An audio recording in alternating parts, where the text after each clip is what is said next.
somewhere around the 9th century. You think that's cool? A town with no road, just lakes? Yes. Beep, Boats? beep. But on what though? You ain't beeping. On my little boat. Ooh, I bet that'd be neat if they had like a paddle boat. Yes. Everybody on that I'm little sure paddle they boat. do. Yo, I gotta see more footage of Hey, that. neighbor. That's okay.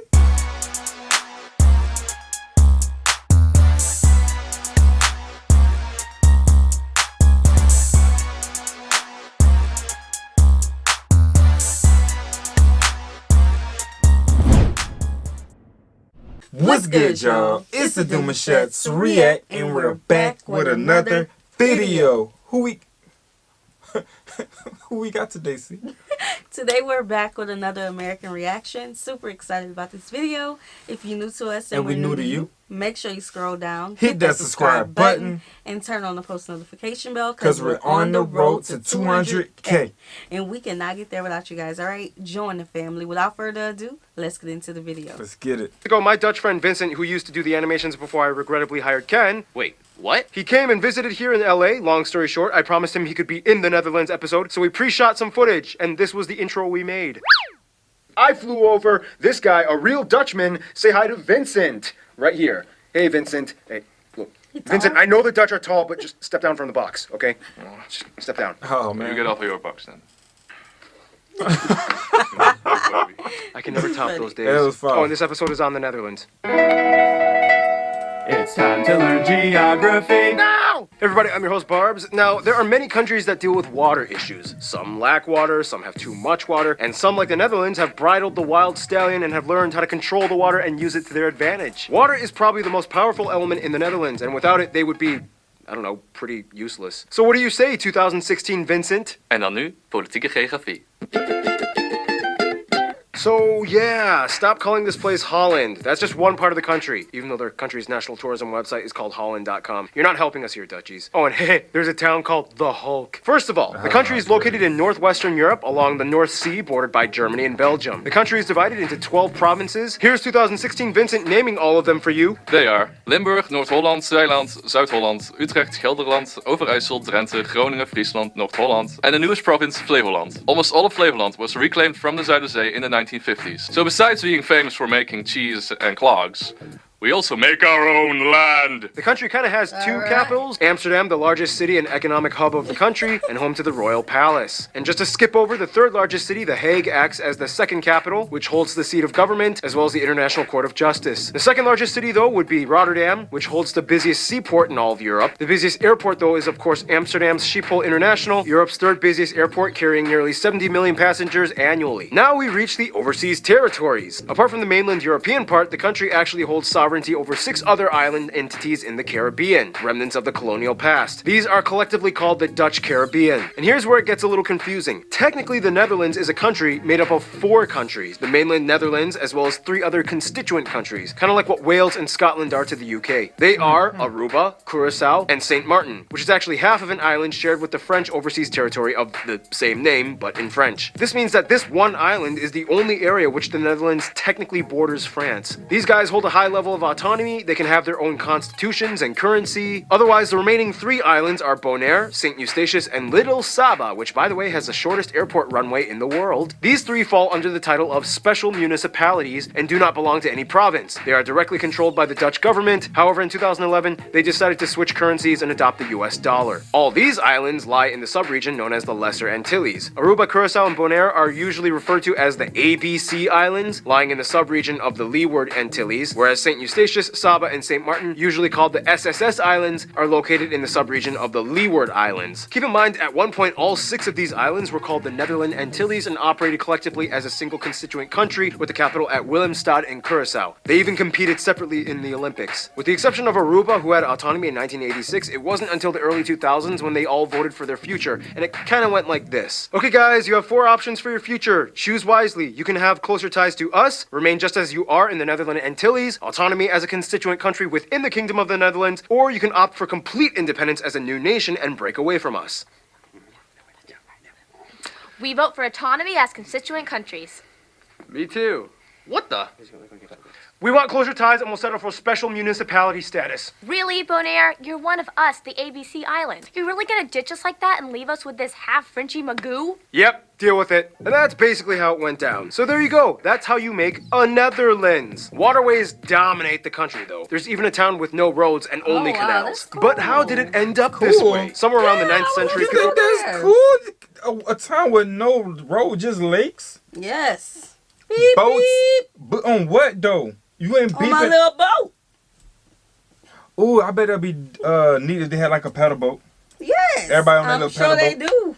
Yo, I gotta see more footage of Hey, that. neighbor. That's okay. See, you got on board, huh? We We're kind of fed up with all this That's flooding, different. and they That's invented these different, seawalls known as dikes, which surrounded polders or reclaimed land plots protected by the dikes. To this day, the Netherlands has reclaimed about a fifth of its total landmass from the sea. So, Yeah. what would happen if all the dikes were destroyed and all the water just came and flooded everything? Scientists speculate that the country would go from looking like this to this. Whoa, Amsterdam would be gone. Yep. Luckily, the Dutch are fantastic engineers and have been taming this dragon for centuries. And speaking of engineering, there are so many notable spots to check out in case you ever visit. So many museums, but the most notable one probably being the Rijksmuseum in Amsterdam, the Royal Palace, the Van Gogh Museum, the Anne Frank House, numerous castles like these, numerous star-shaped fortress that's dope. towns, Okay. so many amusement parks like these, Gotta the have enclaves those. and exclaves of Barrel Nassau. We talked about this in the Belgium episode. The world's largest flower garden at Hold up, Keukenhof, wait a minute. Austerlitz, Pyramid. I have Yes, to sir. pick Yes, sir. with our Dutch supporters.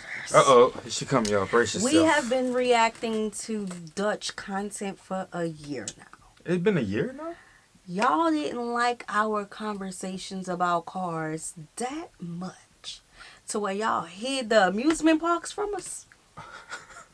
Y'all ain't say nothing. Y'all ain't not mentioned that. You got a good point there. Nothing. You got a really good Yeah, point. They don't like our cars. Man, but every time we get here with you guys, it's something about vehicles. Like, we can't say Yeah. a piece of nothing about a car without you guys saying, because you know we're going to drive what we got to get to. We like our We need car. that. I'm not cycling to no amusement park, and then I got a whole bunch of kids and a dog that want to come. Oh, and a wife. So I want to take my car to the amusement park. Yes, to the amusement park. That's why y'all didn't tell us about it. Y'all have a lot, too, and y'all didn't mention not a one. Not one. And y'all know we have babies. I feel unloved. It's okay. Unloved. We're going to continue. We're going to continue. Y'all about to go in the category with the ghost followers. We're not gonna scoop. Oh, we ain't gonna do The that? ghost followers literally just be ghosting. They don't Oh, say okay. nothing. They All don't. right. I don't even know if they even Our be there, Dutch but they actually, be there. they actually be talking. You guys actually have good I conversations. know a lot of y'all by name. Okay, I'm She's I'ma let she's y'all not slide. lying. Y'all coming to live, I'll be I'ma let y'all like, babe, slide. who you just called out? Cause that's not their username. Oh no, baby, that is such and such. Like literally, like be I naming called the people. names instead of their usernames. I like to know our people. Real facts. I hear you. Yes, sir. Pyramid, this prehistoric burial site, and of course there are somewhere around 1,000 historic windmills left in the country from the That's 1800s, tight. The mostly old in the ones. Kinderdijk area, a That's tight. UNESCO heritage site. Keep in mind though, the country has a ton of modern wind turbines that help supply energy to the nation, a topic that will be discussed in... Greek philosopher Pythias visited in the 3rd century BC, and he said about this place, more people have died in the struggle against water than in the struggle against men. The Netherlands is really unlike any other country in Europe because in order for them to even have physical land, a lot of work has to go into it. For one, the country is the lowest country in Europe, elevation-wise. Over a quarter of the land and a fifth of the population lies below sea level, and about half of the land lies less than a meter above sea level. The lowest point actually being here at Zuidplaspolder, and the highest point of the mainland European part of the country at a small hill called Valseberg, just over 1,000 feet or 322 meters high. However, in the entire kingdom of the Netherlands, the highest point would actually be Mount Scenery, a potentially active volcano on the island of Saba in the Caribbean. Back to mainland Europe though. Within this complex system of waterways and canals, the famous Rhine River that goes through all of Europe and the longest in the country actually ends in Rotterdam. The largest body of water would be Lake or Bay Ijsselmeer, contained within the N302 and E22 highways. In order to manage all the flooding in the south though, the Netherlands has undergone one of the largest engineering projects in modern history. The Delta Works is a series of massive elevated levees that close off sea estuaries, preventing flooding. They even have backup levees in case one down the line bursts. In the north though, the Walden Islands act as kind of like natural barriers against the sea. All this land reclamation has left many of the inland areas exposed to what are labeled as the largest open sand drifts in Europe. Keep in mind, they are not deserts, but rather strange wet sandy plots in the middle of green shrubbery, a rare natural sight to come across anywhere in the world. So in a nutshell, the entire country is basically one big river delta. We should hang out sometime. Whew, so that's just about it for now. I gotta get my triple shot of espresso break, which means we need a guy who knows a few things.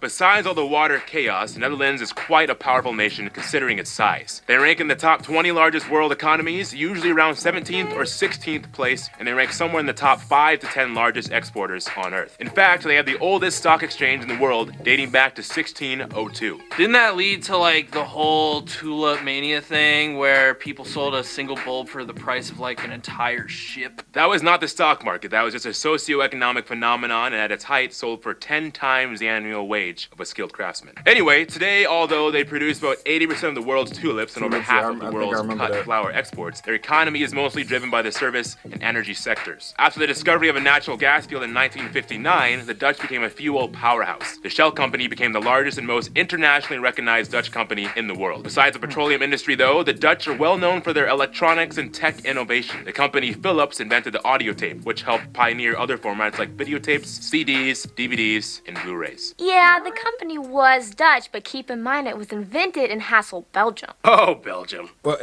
other than that, thank you, because I remember when I was coming up, one of my birthday gifts was a VCR, and those tapes did come in handy. I'm sure they did. Yeah.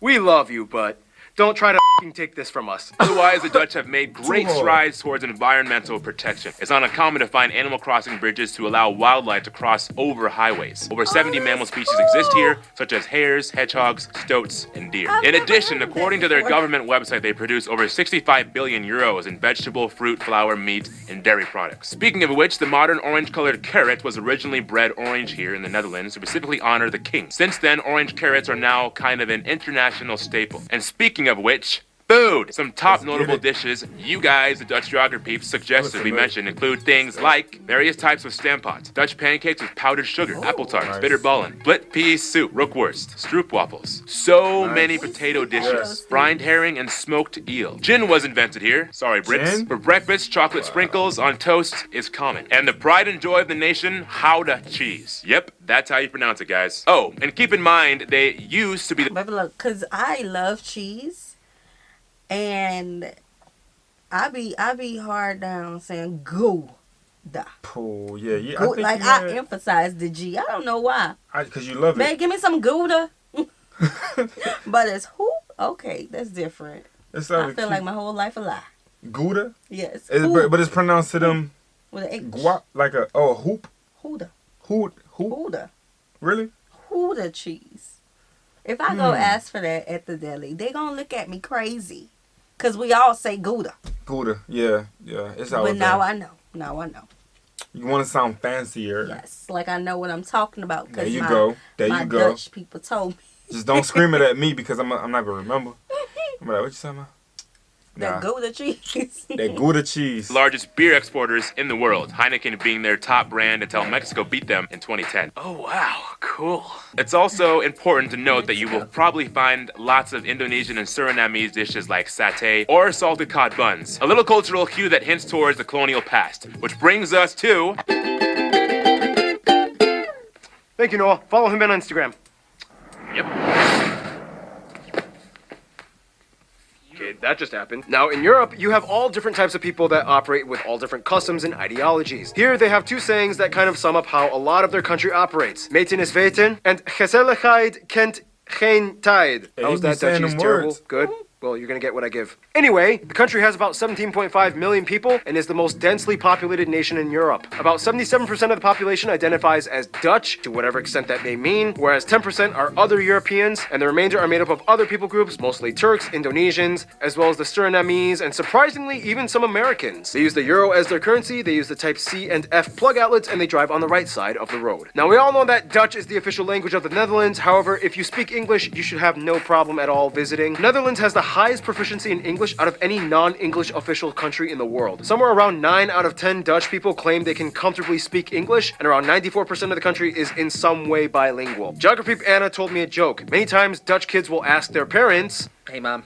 Yes, honey. Why do we have to learn English, but the British don't have to learn Dutch? Because our ancestors decided it would be a great idea to trade New York for Suriname and one small island in Indonesia. It's important to note, though, that there are two other regional languages accepted in Dutch society. They are Frisian, spoken in the northern Friesland region, and the other being Papiamento, a Dutch Creole spoken in the ABC Islands. When it's already kind of well known that the Dutch are the tallest people on average in the world, men averaging around 6'1" and women around 5'7". And once again, here's 2016 Vincent explaining. Latest studies have shown that natural selection has been the biggest reason. Being tall stood equal to being more athletic, successful and healthy. Many educated men start families after their studies. Fast forward a couple of years, with length being very heritable, and the result is a nation of giants. Yeah, we're outbreeding short people. Religion in the Netherlands is interesting because historically they used to be predominantly Christian, mostly Protestant, but today about half the population identifies as unaffiliated, which depending on who you ask could be anything from the largest unaffiliated group, agnostics, at about 34%, to the growing number of eiatists at around 28%, which is kind of like a technical term for spiritual but not religious. Otherwise, Islam at about 5% of the population is mostly practiced by Turkish and Indonesian communities. Christianity, although not practiced regularly by most of the people, still plays a heavy cultural role in the Netherlands. Holidays like Christmas, Easter, Pentecost, and Ascension are still celebrated by everyone in a Dutch manner. At one point, they were a vast empire that spanned across every inhabited continent. Australia was at one point called New Holland, New Zealand, named after the Zeeland province, Tasmania, named after this Dutch guy, New York was once called New Amsterdam, and so on. Otherwise, what is the Dutch way of doing things? Many of you guys, the Dutch geography peeps, have told me there's a Dutch saying, act normal, which is ironic considering that they are almost anything but normal. And here's Random Hannah to explain culture stuff. Historically, the Dutch have always kind of had a counter-traditional mindset that shaped the way they developed as a nation. For one, they are one of the few remaining monarchies left in the world, technically a unitary parliamentary constitutional monarchy that limits the royal powers. And the people generally like their king. He even has a holiday to himself, and the entire country wears the national color of orange. Of course, the country is known for being a frontrunner in passing what many in the world see as controversial laws. They were the first country to legalize same-sex marriage, they have regulated legal prostitution, euthanasia, and they have a policy of tolerance towards recreational soft drugs like marijuana. People 18 years or older are allowed up to 5 grams on them, otherwise it's a misdemeanor. They are world-renowned for excelling in field hockey, speed skating, and volleyball teams. Sailing is of course one of their longest pastimes. They even have a huge festival once every 5 years called the Sailed Amsterdam Festival. For some reason, it's common for people to give birth in their own homes as opposed to a hospital. About 1/3 of all babies are born this way. What about those clog things? Ah, yes. Well, in the past, they actually served a very useful purpose. They were worn by farmers, fishermen, and artisans in the past to protect their feet from nails, fish hooks, and other sharp objects. Today, they are mostly sold as souvenirs and... Yeah, they are souvenirs now. You see them around, but I never knew they was used for that. That's pretty cool. Yeah. That's interesting. Yeah, we definitely gonna grab us some when we get there. I feel that. I like that. I like collecting things. Very few people actually wear them, but they're pretty cool. Oh, and hey Anna, what's up with all those spinny windmill thingy-mabobbers? Ah, yes, the iconic symbol of the Netherlands. Well, many of these historic windmills were actually used to pump out excess water to reclaim the land that they now use for farming, all before electricity. And as for music, Actually, I got this one. Barb said I could have my own segment in the show now instead of just being a one-liner guy! Yeah, that's right. Keith has been upgraded, so yeah. Oh, well, enjoy it. Well, that just happened. Again, I guess everybody has superpowers now. Historically speaking, the Dutch contributed much to the Baroque period at the end of the Renaissance, with numerous composers, organ players, and vocalists rooted in Christianity. Traditional clog dancing was also a cool way to add percussion to folk music in rural areas. Today, however, even though there are many genres the Dutch enjoy, electronic music reigns supreme. Most of the best well-known DJs in the EDM scene across the world are from the Netherlands. And the Amsterdam dance event, ADE, is the world's top and largest electronic music conference. So if you come out here, get ready to get shocked with some musical electricity. Thank you, Keith. And speaking of the development of the Netherlands over time, let's talk about history in the quickest way I can put it. Hamburg and Bronze Age cultures, Iron Age with Celt and Germanic groups, Gallic wars, the Romans come in, Frankish kingdoms, Charlemagne, blah blah blah. Friesland once had a Viking ruler, Lotharingia, Holy Roman Empire, confusing Burgundian and Spanish Habsburg and city-states, the Spanish takeover, Dutch revolt, 80 years of war against Spain, this dude is a hero, Golden Age and stock market, Dutch East India Company, exploring years, Dutch Empire, Napoleon drama, Austria. Belgium breaks away. Luxembourg breaks away. World War I, relatively neutral. World War II, attacked by Germans, not neutral. Decolonialism after the war. Mining golden age. Founding co-members of the European Coal and Steel Community, which would later become the EU. Government encourages over 500,000 people to move out. Euro adopted. And here we are today. Some notable people you guys, the Dutch geography people suggest we mention, might include people like William of Orange, the first king. Michael de Ruyter, possibly the most famous painters, Vincent van Gogh and Rembrandt. Anthony van Leeuwenhoek, Willem Barents, Abel Tasman, Anne Frank, Max Verstappen, Glennis Grace, Dick Bruna, these soccer players, these skaters, and of course the royal family. And of course there's so many others I could have mentioned. Of course I butchered all the pronunciations, but we're really running out of time and we gotta finish this marathon. So without further ado, let's see who the Netherlands hangs out with. Okay, friend zone. I'm leaving it up to you. I think you kills it every time. Every time I pick, I'm always like a hair away from being completely wrong. I have no clue who would be their friends. I don't know. It's interesting. I'm ready to see. Cause something is telling me Caribbean. Like, I know they have those islands, but Caribbeans, the ABC Islands, but I feel like Caribbean. I don't know. I don't know this one. This was hard for me. If it's hard for you, imagine how I'm thinking. Now, there's a reason why it's called going Dutch when paying for a meal. Right. The Netherlands likes to share. it's simple. Systematic and mathematically equivalent to what is owed to each based on the merit they've earned. First of all, pretty much all the former colonies have some kind of amicable relation to the Netherlands. The Afrikaans language in South Africa is basically just an Africanized version of Dutch. Tons of Surinamese and Indonesians have been migrating to the Netherlands for decades. Otherwise, the USA and Canada are very close friends as well. During World War II, the royal family actually took refuge in Canada, and Canada actually quickly changed the law in which the hospital was temporarily considered extraterritorial, so that the princess could be born Dutch. To this day, the Netherlands sends tons of flowers every year in gratitude. For the US, the two go way back all the way to New Amsterdam before it was New York. The Dutch have immigrated to the US for centuries. 5 American presidents have been of Dutch descent. They are each other's third largest direct foreign investors. They are both charter members of NATO since 1949. And overall, in most global affairs, the two usually work together as close allies. With Germany, it's like a funny love-hate relationship. Like, the two share so much historically, both being under the same influences like the Western Roman Empire, the Franks, and even their first king, William of Orange, belonged to a German royal house. Then again, World War II was kind of like a jerk move, and the Dutch never really forgot about it. But nonetheless, they've moved on, and today things are fine. Germany is their largest trading partner, both in imports and exports. Many Germans and Dutch cross over and visit, study, live, and have families with each other's countries. When it comes to their best friend, however, almost every single Dutch person I have talked to has said their little brother they love picking fun on and calling stupid, Belgium. Or at least specifically the northern Flanders region of Belgium, where the Dutch speakers are. And many see the Flanders region as just an extension of the Dutch realm. The royal families love each other. King William Alexander even bestowed the Knight Grand Cross to King Philip and his wife. Flemish and Dutch people have been intermarrying and cooperating side by side since the beginning. And even after Belgium's independence, they've still clung on as the only 2 Dutch official speaking nations in Europe. And even then, Belgium is only half Dutch speaking, so they really can't afford to sever ties. In conclusion, the lowest nation in Europe with the tallest people on earth, and with centuries of discovery, invention, innovation, and tradition, it's no wonder why the Dutch say they keep their heads above water. Stay tuned, New Zealand is coming up next. So once... Yeah, about those, the boats that y'all use in your little neighborhoods, like, so you mean to tell me that y'all wake up every morning, y'all don't drive to work, y'all get on a boat? Yeah.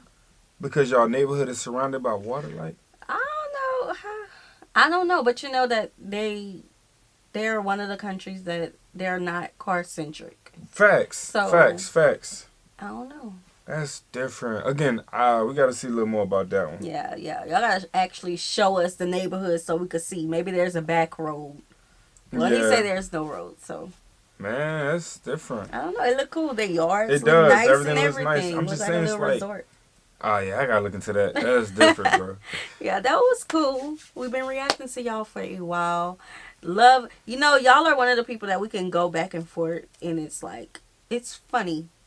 It's petty disagreements. So it's funny. But we hope you guys enjoyed this video with us. Yes. Like this video, subscribe, turn on the post notification bell. We have enabled our super thanks if you like to support the channel that way, as well as our reaction request form is in our description box below. We'll see you soon. Peace.